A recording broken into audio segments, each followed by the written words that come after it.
அருமா என்னம்மா பண்ணணும் ஊதுவத்திய நீ விடு நான் சாப்பிடுறோம். ஐயோ அப்படியே காட்டு சாமி கட்டி காட்டணும். ஐயோ ஐயோ பத்தியா அம்மா வேணாம்மா சூடு பட போகுது. என்ன பண்ணட்டோமா ஏன் கையை பிடிச்சிடாது வேணாம்மா அங்கே பிடிச்சிடும். போதும் போய் சாப்பிடு. இங்கே சாமி காட்டினியா? வீடெல்லாம் ஊதுவத்தி காமிக்கிறாராம் இவரு. சாமி காட்டுமா சூப்பர்மா. இங்கே கேட் கிட்ட உள்ள உள்ள உள்ள அரோகரா சொல்லுமா. ஊதுவத்தி காமிச்சிட்டு என்ன பண்ணணும்? என்னம்மா பண்ணணும்?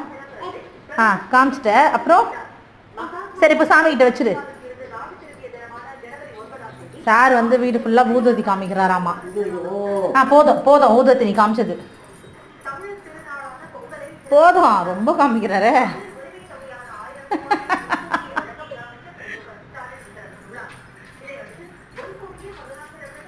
வெளியில காமிக்க வெளியே.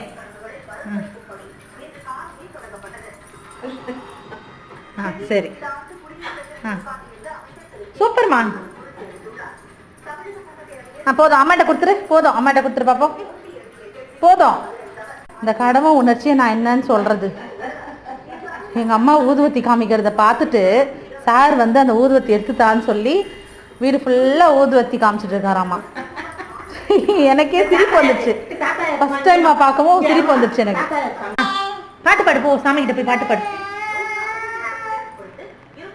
பாட்டு பாடுமா, போமா சாமி கிட்ட போய் பாடணும். டிவி பார்த்து நேவ பாடுவேன். ஊதுவத்தி காமிக்கலையா நீ? சரி அப்ப கொடு. அப்ப ஊதுவத்தி காமி. சாமி காட்டு வா. இப்படிதான் பண்ணணும். சூப்பர். பாட்டு நல்லா இருந்துச்சா? கிருத்திகா அதுவுமா என் பையன் வந்து ஊதுவத்திலாம் காமிக்கிறான் வீட்டுக்கு. வெற்றிவேல் முருகனுக்கு அரோகரா.